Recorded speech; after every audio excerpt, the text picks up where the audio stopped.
So I wanted to go ahead and just record a quick video to show how to export your Photoshop files.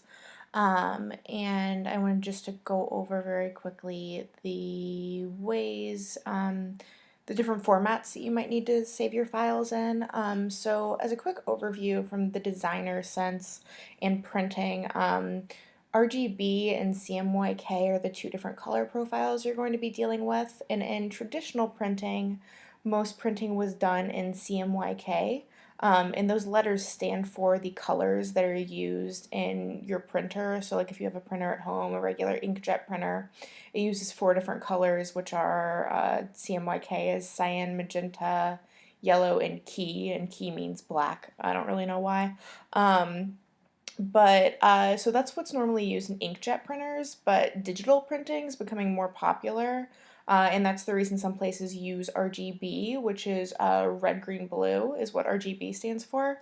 And so it's just a different way to print things. And so first of all, to check and see if your Photoshop file is set up as RGB or CMYK, you just go over to Image and Mode. And that's what it'll tell you here, RGB color, CMYK color, and really just either of those. If you decide to, if the file was originally made in one and you need to switch over to the other, you would just click this. I'm not going to do it now because this needs to be in RGB, but a couple things will pop up. It'll ask you if you want to merge your layers, which you do not want to do. So just click don't if that pops up. And if anything else pops up about merging or anything like that, just don't do it.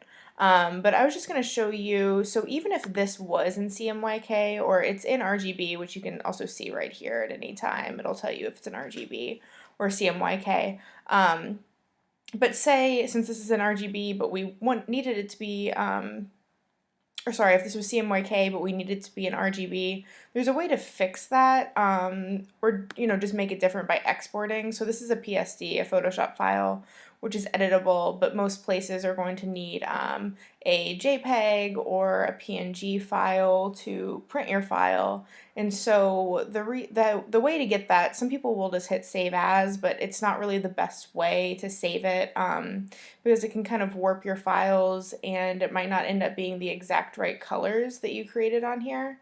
The easiest way is to export it, and then by exporting you can do a couple of different things to change some things around in your file and make sure it looks as good as you want it to.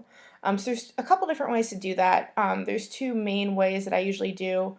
You can hit export as, but I actually like this save for web way of exporting a little bit better because there's a couple different options you can do in here that you can't do in export as, but export as is definitely simpler. There's not as many options, but I'm just going to go to save for web because this is my preferred way of doing it. And so what it'll do here is it'll show you exactly what you're exporting, but you don't really need to pay attention to anything on this side of the screen. Everything you're going to want to do is over here on the right.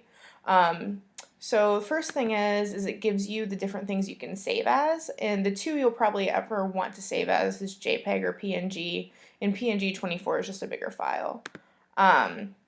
So JPEG, and then the other things to pay attention to are two of these check boxes. This one says embed color profile, which should be checked. To be honest, I don't know all the details of why this is here, but it's something that is important to go ahead and check if you're getting something professionally printed, and also convert to sRGB. This is the most important thing, and this is going to automatically be checked because if you're exporting as a JPEG, they're assuming this is for a digital file. And the other reason that I like to use this Save for Web option is because you can control the image size. So it's automatically going to put this in as the image size that it was created as, and as pixels.